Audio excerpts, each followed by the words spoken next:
Hey everyone, today our topic is about cytoplasmic inheritance. तो cytoplasmic inheritance आखिरकार होता क्या है, तो हम इसके अंदर पढ़ना क्या है आखिरकार साइटोप्लाज्मिक इनहेरिटेंस में। तो first of all when we deal with the cytoplasmic inheritance, extra nuclear inheritance भी इसको बोलते हैं साइटोप्लाज्मिक इनहेरिटेंस को। तो एक्स्ट्रा न्यूक्लियर इनहेरिटेंस और cytoplasmic inheritance is the transmission of genes that occur outside the nucleus. तो आउटसाइड द तो extra nuclear inheritance cytoplasmic inheritance है, ट्रांसमिशन होना जीन्स का, ये कब होता है? Outside the nucleus. ये जो फॉर्म है it is a form of non Mendelian inheritance in which a trait was transmitted from parents to offspring through non chromosomal cytoplasmic means.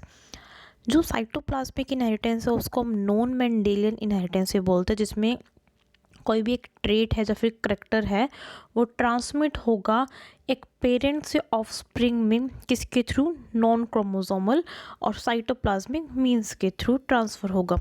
तो Mendelian inheritance pattern involve genes that directly influence the outcome of an organisms trait and obey Mendel law.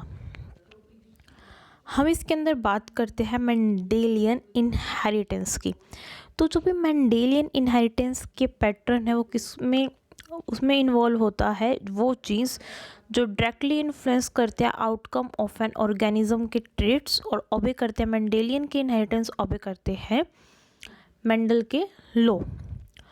जो most of jeans है किसके अंदर? Eukaryotic species में, वो follow करते हैं Mendelian inheritance, hence बहुत सारे फॉलो नहीं भी करते हैं।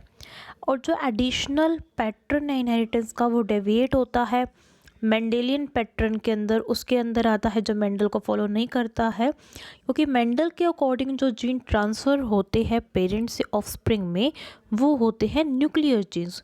वो जीन्स जो न्यूक्लियस में प्रेजेंट है, सेल के अंदर न्यूक्लियस है, न्यूक्लियस में जो जीन्स प्रेजेंट है वो पेरेंट्स टू चाइल्ड ट्रांसफ़र होते हैं। लेकिन maternal effect and epigenetic inheritance are non Mendelian in extra nuclear inheritance involve genes in organelle other than the nucleus, mitochondria, chloroplast और प्लाज्मिड। उसके बाद आता है साइटोप्लाज्मिक इनहेरिटेंस। इसके अंदर क्या होता है? जो भी ट्रेट्स और condition controlled by self replicating substances within the cytoplasm such as mitochondria और chloroplast. This phenomena occurs in plants and some animals but has not been demonstrated in humans. तो what is the cytoplasm and that could contain DNA?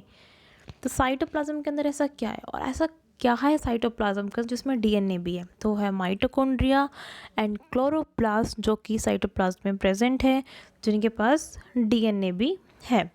तो mitochondria में जो चीज़ आती है वो आती है एनिमल माइटोकॉन्ड्रियल जीनोम्स, जिनमें है 13 से 18 किलो बेस पेयर साइज़ के होते हैं। जो फंगल माइटोकॉन्ड्रियन जीनोम्स होते हैं 75 किलो बेस पेयर के।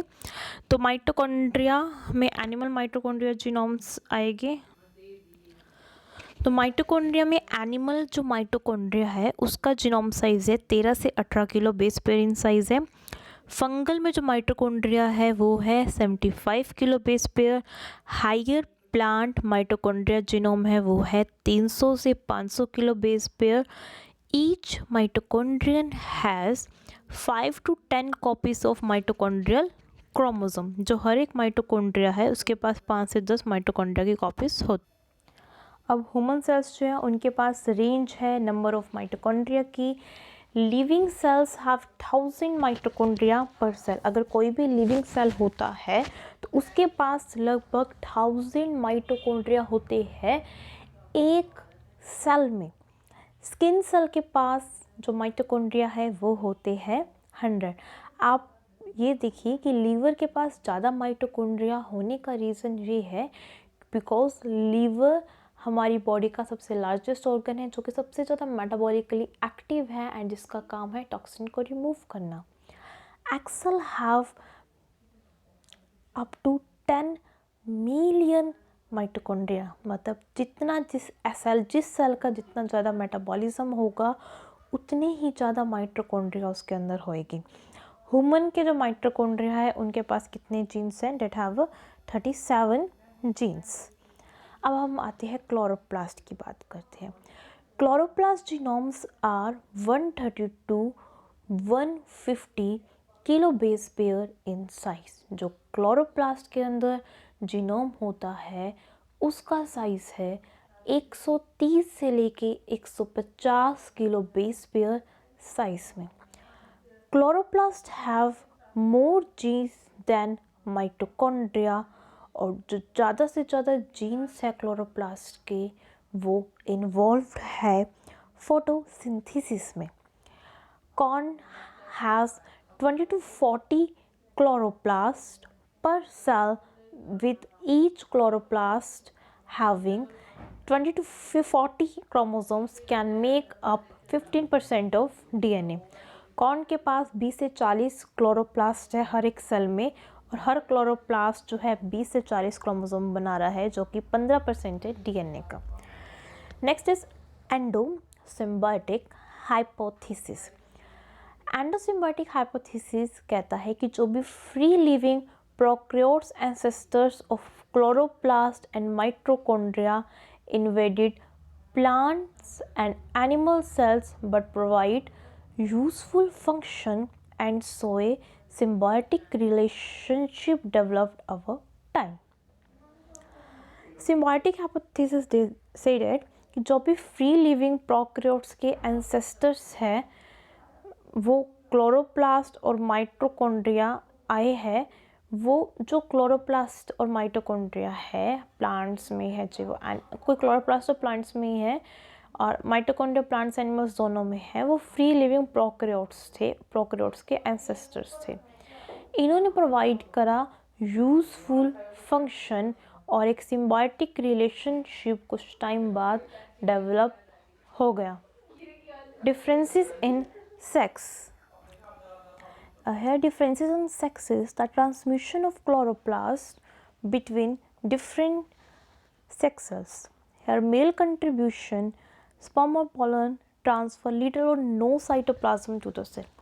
In the case of the cytoplasmic inheritance, the total cytoplasm come from the mother, because sperm or pollen cell have no cytoplasm, or until the nil cytoplasm, female contribution. Egg contributes almost all the cytoplasm to the zygote, because egg cell is the large in compared to the sperm cell, so egg contribute more cytoplasm to the zygote. Here the endosymbiotic hypothesis for the origin of mitochondria and the chloroplast. In the case of the endosymbiotic hypothesis, you have to be seen in this photo. Photosynthetic prokaryote, here plasma membrane, aerobic heterotype prokaryote, mitochondria, chloroplast, endosymbiotic hypothesis, origin of mitochondria and chloroplast. What is the maternal inheritance? There is a different relationship between maternal inheritance and maternal effect. Maternal inheritance का meaning है कि जो भी mother से inheritance आ रही है और zygote में पास हो रही है, it is the maternal inheritance. जो फीमेल का फिनोटाइप है in a cross is always express in its offspring. इसका मतलब है फीमेल का एक मदर का जो भी फिनोटाइप होगा, जैसे भी दिखाई देगी, उसमें जो भी करेक्टर्स शो अप होएगी वो उसके जाइगोट में ऑफस्प्रिंग में शो जरूर होएगी। तो explanation of this maternal inheritance, it is a result of the expression of gene found in the genome of an organelle।